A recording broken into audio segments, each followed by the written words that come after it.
Assalamu alaikum dear students. How are you all? I hope you're great. I'm Adnan Khan and you're watching English Common Literature. Dear viewers, आज का जो हमारा topic है वो है John कीट की एक वर्ल्ड फेमस पोएम है odd on a Grecian earn. ठीक है, तो आज की वीडियो में हम इस पोएम की समरी करेंगे और इस पोएम की लाइन बाय लाइन क्या करेंगे, उर्दू ट्रांसलेशन करेंगे और इस पोएम में जितनी भी डिफ़िकल्ट वर्ड्स हैं उनके हम उर्दू मीनिंग्स भी करेंगे। ठीक है, तो सबसे पहले हम इसके टाइटल को देख लेते हैं। Grecian earn. ग्रेशियन मीन्स यूनान से एंड अर्न का मतलब है अर्न, मर्तबान। ठीक है, ये आपको ये पिक्चर ये इस जो है इस वीडियो में पिक्चर नज़र आ रही है, इसको हम अर्न कहते हैं, मर्तबान। अब हम इसको इंट्रोडक्शन कर लेते हैं कि जॉन कीट ने ये पोएम क्यों लिखी, कब लिखी और ये कब जो है पब्लिश हुई।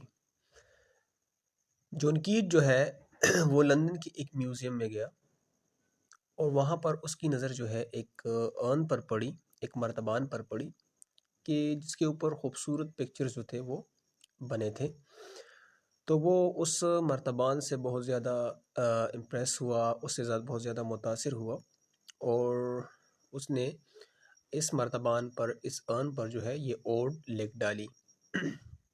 ठीक है, अब ये पोएम जो है ये जॉन कीट ने मई 1819 को लिखी और जून 1820 को इस पोएम को पब्लिश किया गया। इस पोएम में 5 स्टेंजा हैं। ठीक है, और हर स्टेंजा में 5 लाइंस हैं। तो अब स्टार्ट करते हैं, ये तो हो गया इसका इंट्रोडक्शन। अब स्टार्ट करते हैं इस की समरी को। तो फर्स्ट लाइन में पोइट कहता है, दाउ स्टिल अनराविश्ड ब्राइड ऑफ क्वाइटनेस। ये पोइट जो है ये इस मर्तबान से मुखातिब होकर इसे एड्रेस करता है कि इससे बोलता है कि आप क्या हो, आप एक अनरेविश्ड ब्राइड हो, क्वाइटनेस की, खामोशी की। ठीक है, अब अनरेविश्ड का मतलब है ऐसी दुल्हन। ठीक है, ऐसी दुल्हन कि जिसे अभी तक अपने हस्बैंड ने टच ना किया हो, उसको हम अनरेविश्ड ब्राइड कहते हैं। ब्राइड दुल्हन को कहते हैं। फिर अगेन वो इस मर्तबान को एड्रेस करता है, इससे बात करता है, the first child of silence and slow time. ठीक है, कि आप तो एक फॉस्टर चाइल्ड हो साइलेंस के और स्लो टाइम के। बेसिकली टाइम जो है ये बहुत तेज़ी से गुजरता है। ठीक है, लेकिन यहाँ पर जो है ये अर्न जो है ये एक नॉन लिविंग थिंग है, तो इसलिए इसके ऊपर ये जो टाइम है ये बहुत स्लो गुजरता है। और फॉस्टर चाइल्ड का मतलब है adopted child, not biological child. ठीक है, कि वो बच्चा जो आपने अडॉप्ट किया हो। नेक्स्ट लाइन में जॉन कीट कहता है, sylvan historian who can thus express a flowery tale more sweetly than our rain.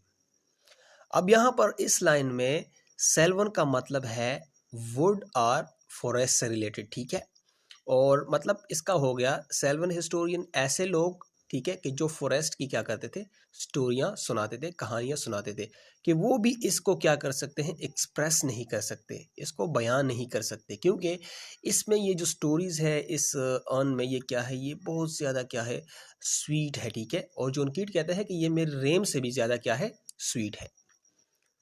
Next क्या कहता है इस लाइन में, what leave friend legend haunts about the shape of deities or mortals or of both।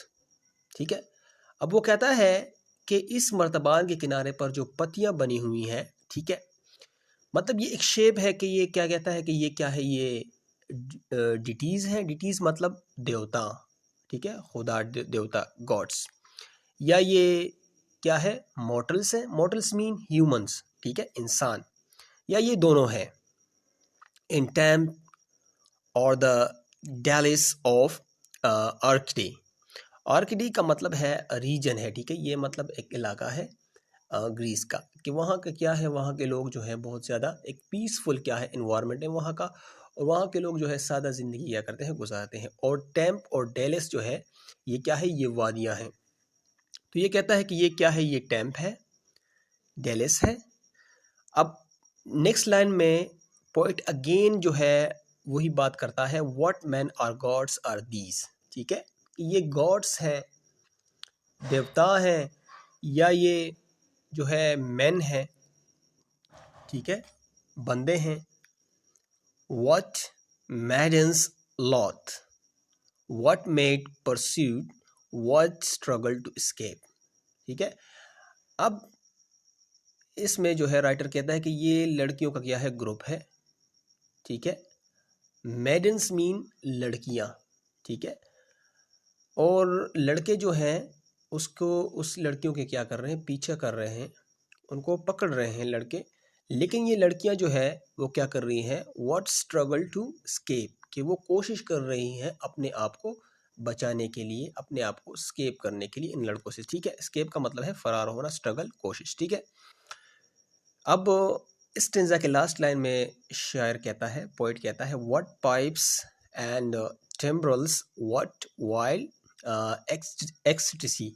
Ecstasy का मतलब है खुशी या मुसर्रत कुन एक फीलिंग है, ठीक है। अब यहाँ पर पाइप्स मीन्स बांसुरी, ठीक है। और टेम्ब्रल्स भी एक इंस्ट्रूमेंट है, बजाने वाले इंस्ट्रूमेंट है, ठीक है। रबाब वगैरह इसी तरह एक इंस्ट्रूमेंट है कि लोग क्या करते हैं, खुशी की मौके पर इसको बजाते हैं। कि लोग क्या कर रहे हैं, बांसुरी बजा रहे हैं, टेम्ब्रल्स बजा रहे हैं। और वहाँ पर जो है क्या है, व्हाट वाइल्ड एक्सटेसी, मतलब कि वहाँ लोगों में एक वाइल्ड एक्सटेसी, एक बहुत ज़्यादा खुशी का जो है एक समा है, ठीक है। अब इसको ओवरऑल जो है इसकी समरी करते हैं कि इस स्टेंजा में राइटर क्या कहता है। राइटर जो है इस मर्तबान से मुखातिब होकर कहता है कि आप क्या हो, आप एक अनरेविश ब्राइड हो, ऐसी दुल्हन के किसी ने, क्वाइटनेस की, खामोशी की, ठीक है, ऐसी दुल्हन के किसी ने उसको, अपने हस्बैंड ने उसे अभी तक टच ना किया हो, ठीक है। फिर इस मर्तबान से दोबारा वो मुखातिब होकर कहता है कि आप क्या हो, आप एक फोस्टर चाइल्ड हो, और वो भी साइलेंस के और स्लो टाइम के। फोस्टर चाइल्ड का मतलब है एडॉप्टेड चाइल्ड, ठीक है।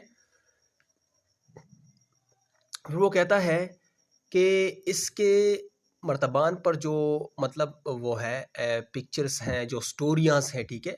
क्योंकि यहाँ पर जो राइटर है वो अपने ख़यालातों में गुम हो जाता है, अपने ख़यालात में, ठीक है। वो इमेजिनेशन में चला जाता है, और वो ये इस अर्न को जो देखता है, इस मर्तबान को देखता है, तो वो अपने ख़याल में यही सोचता है कि ये उसको जो है अपने ख़यालों में क्या करता है, वो सोचता है कि ये क्या है, ठीक है। तो इसलिए राइटर कहता है कि ये जो है सेल्वन हिस्टोरियन जो है वो भी इसको क्या कर सकते, एक्सप्रेस नहीं कर सकते, क्योंकि ये इनकी स्टोरीज जो है ये बहुत ज़्यादा स्वीट है, मेरे रेम से भी ज़्यादा स्वीट है। फिर वो कहता है कि इस मर्तबान के किनारों पर जो पत्तियां हैं, ठीक है, पत्तियां हैं, और इनके अबाउट द शेप, इसके शेप जो है, मतलब ये कहता है कि ये क्या है, ये जिटीस हैं, देवता हैं, या ये जो है इंसान है, मतलब ह्यूमन बींग्स हैं, ठीक है, या ये दोनों हैं। फिर वो कहता है कि अगेन वो कहता है कि ये इंसान है या मतलब गॉड्स हैं। फिर वो कहता है कि लड़कियों का ग्रुप जो है, लड़कियों ग्रुप, उसके पीछे क्या है, लड़के हैं, और लड़कियां स्ट्रगल करती हैं, मतलब कोशिश करती हैं अपने आप को एस्केप करने के लिए। और वहाँ पर जो है लोग क्या कर रहे हैं, बांसुरी बजा रहे हैं, टेम्ब्रल्स क्या कर रहे हैं, बजा रहे हैं, और लोग जो है बहुत ज़्यादा खुश हैं, मतलब वाइल्ड एक्सटेसी का एक मतलब माहौल है, ठीक है। मतलब एक बहुत ज़्यादा खुशी वाला क्या है, माहौल है। अच्छा, अब हम इस सेकंड स्टेंजा की समरी करेंगे।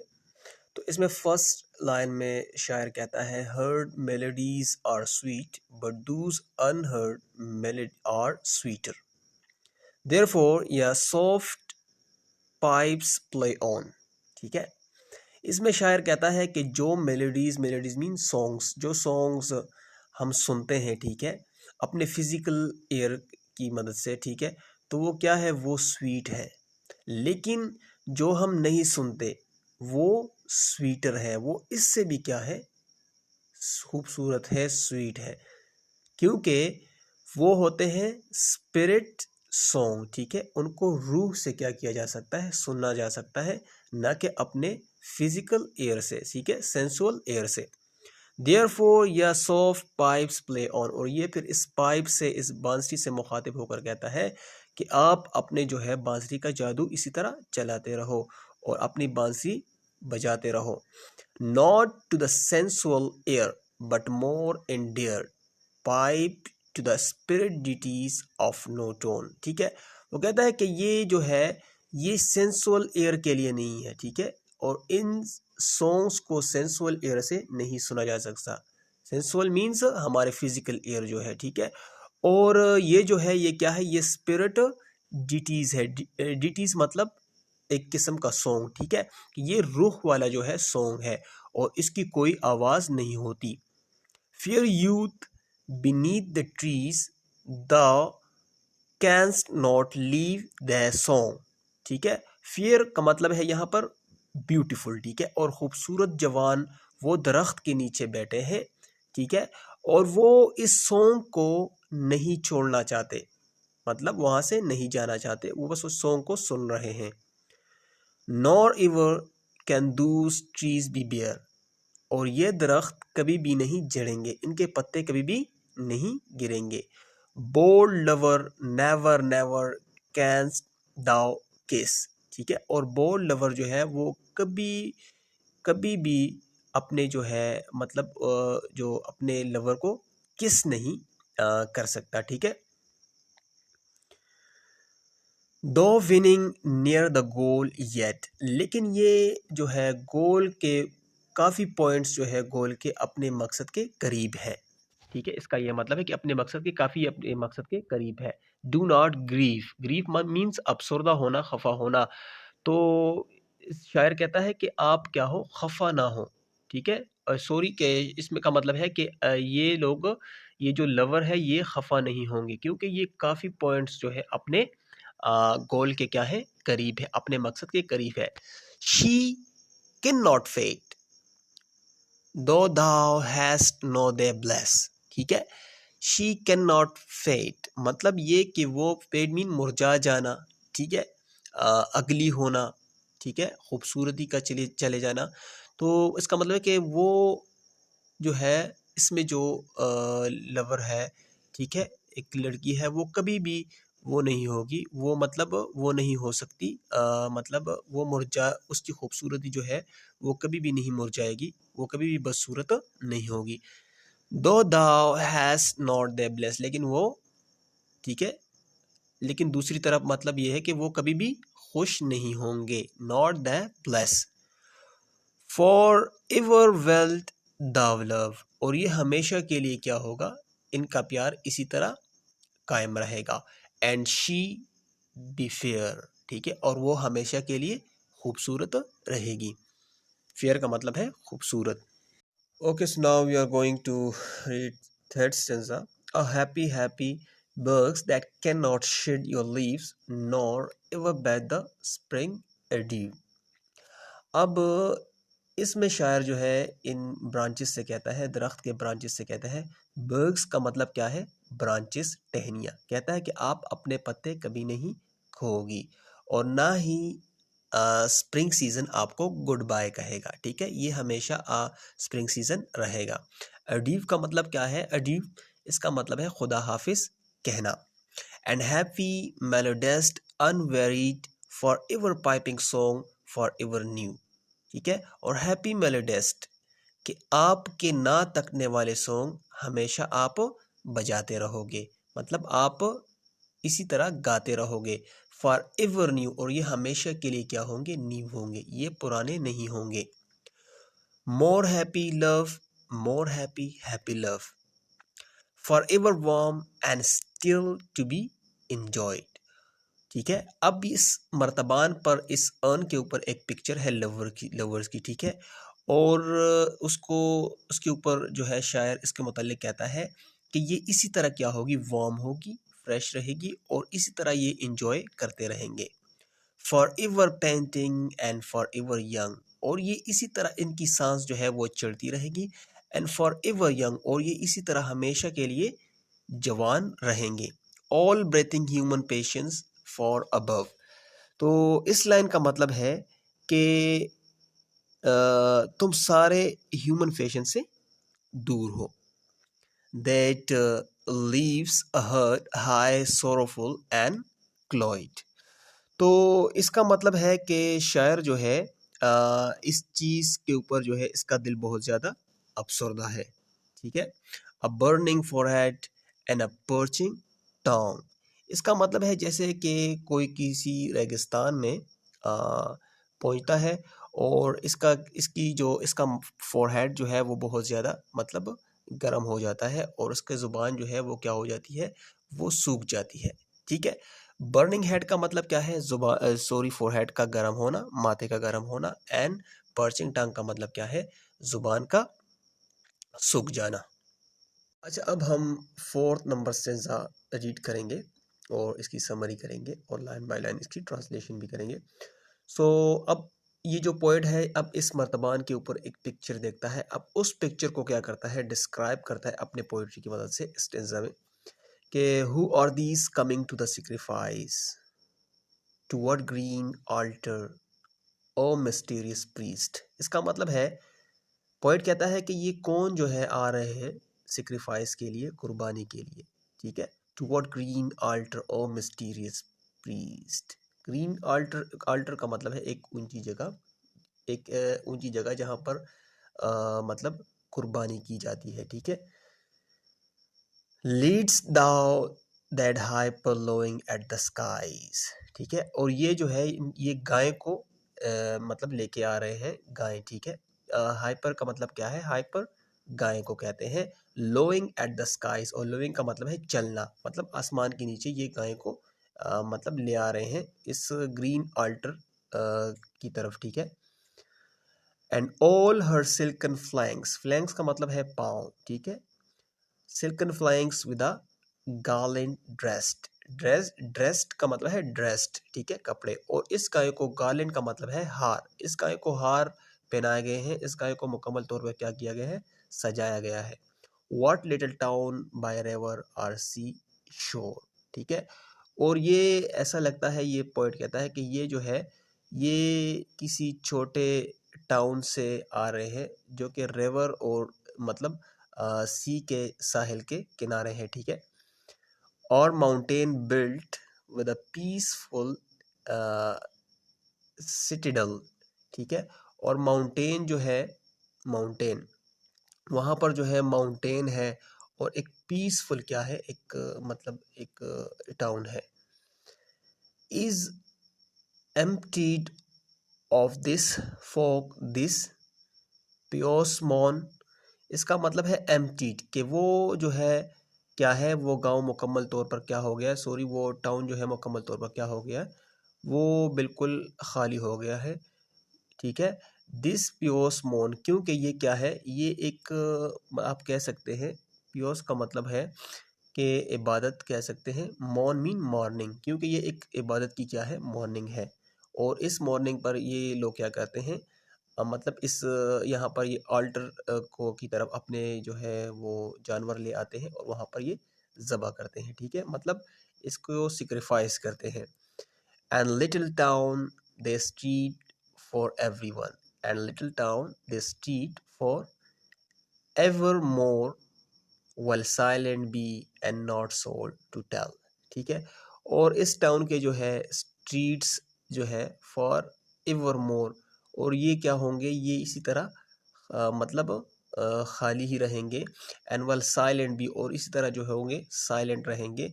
And not a soul to tell, और कोई भी नहीं होगा बताने वाला कि ये क्यों साइलेंट है, क्योंकि ये हमेशा साइलेंट। अच्छा, will silent be and not a soul tell why thou art desolate। desolate का मतलब है वीरान या सन्नाटा। ठीक है। तो अब कोई भी नहीं रहेगा, कोई भी बताने वाला नहीं है कि वो बताए कि ये जो है ये क्यों जो है ये डेसोलेट हो गया, क्योंकि ये क्यों ये यहाँ पर इतना सन्नाटा है। कैन एवर रिटर्न, क्या कोई मतलब वापस जो है आ सकता है। अच्छा, ये इस पोएम का लास्ट स्टेंजा है, इसको रीड करते हैं। ओ एथिक शेप। अब ये पोइट जो है इस मर्तबान से कहता है कि ओ एथिक शेप वाले fair attitude with a breed of marble men and maidens overwrought। तो यहाँ पर ये पोएट जो है इस लाइन में कहता है कि ये आपके ऊपर जो है मैन मतलब आदमी और मैडन्स मीन लड़कियाँ, आपके ऊपर क्या है, इनकी तस्वीरें की क्या हुई है, नक्काशी हुई है। ठीक है, ये मार्बल्स के जो है मैन और मैडन्स जो है ये आपके जो है ऊपर क्या की हुई है, इनकी तस्वीरें बनी हुई है, नक्काशी हुई है। With forest branches and the trodden weed. लेकिन इसमें ये जो ब्रांचेस हैं ये मतलब दरख्त के जो ब्रांचेस हैं, ठीक है, और ये ट्रूडन वीड है, ये आपको क्या करती है, थोड़ा पेचीदा बनाती है। The silent form does tease us out of thought. और आप अब ये पोएट जो है इस मर्तबान से कहता है, इस अर्न से कहता है कि आप एक साइलेंट फॉर्म में हो। ठीक है, मतलब आप एक ऐसे फॉर्म में हो कि ना आप सुन सकते हो ना आप बोल सकते हो। ठीक है, एक मतलब आप एक गैर मुतहर्रिक और साकिन जो है और साइलेंट फॉर्म में हो। लेकिन ये आपकी खामोशी, ठीक है, हमको क्या करती है, सोचने पर मजबूर करती है, हमें तंग करती है, सोचने पर हमें मजबूर करती है। As doth eternity cold pastoral. ठीक है, तो इसको कहता है राइटर के पोस्टल मतलब है एक नज़ारा। ठीक है, एक कोल्ड पोस्टल मतलब एक ठंडा नज़ारा। तो यहाँ पर राइटर इस अर्न से कहता है कि आप क्या हो, आप एक खूबसूरत क्या हो, नज़ारा हो। When old age shall this generation waste। इसमें पॉइंट कहता है कि जब मतलब कीट की जो जनरेशन है, ओल्ड जनरेशन है, जब वो ख़त्म हो जाएगी, ठीक है, तो ये कहता है कि जब वो ख़त्म हो जाएगी, thou shalt remain। अब पोएट जो है इस मर्तबान से कहता है कि आप इसी तरह रहोगे। in midst of other who than ours a friend to man to whom thou said। अब इस लाइन में पोएट कहता है कि आप इसी तरह रहोगे आने वाले जनरेशन के दुखों में, ठीक है, उनका दोस्त बनकर, और आप यही एडवाइस जो है करोगे नेक्स्ट जनरेशन को भी। ठीक है, अब नेक्स्ट लाइन में ये जो है ये अर्न कहता है beauty is truth, truth beauty. ठीक है, इसका मतलब है कि ब्यूटी खूबसूरती है वो क्या है, वो सच्चाई है, और सच्चाई क्या है, ट्रूथ ब्यूटी, वो क्या है, वो खूबसूरती है। ठीक है, तो इस लाइन का मतलब है, इसमें जो है पोइट कहता है कि जो आर्ट है ये क्या है, ये एक मतलब इसमें पावर है। ठीक है, कि ये जो है ह्यूमन एक्सपीरियंस को क्या कर सके, कम्युनिकेट कर सके। ठीक है, मतलब communicate truth of human experience. ठीक है, तो इसका मतलब यही है, that is all you know on earth. और ये सब, दैट इज ऑल, ये आप जानते हो, और ये सब को जानना ज़रूरी है। सो आई होप कि इस पोइम के रिगार्डिंग आपका कॉन्सेप्ट क्लियर हो गया होगा। इंशाल्लाह सी यू नेक्स्ट वीडियो। अल्लाह हाफिज़।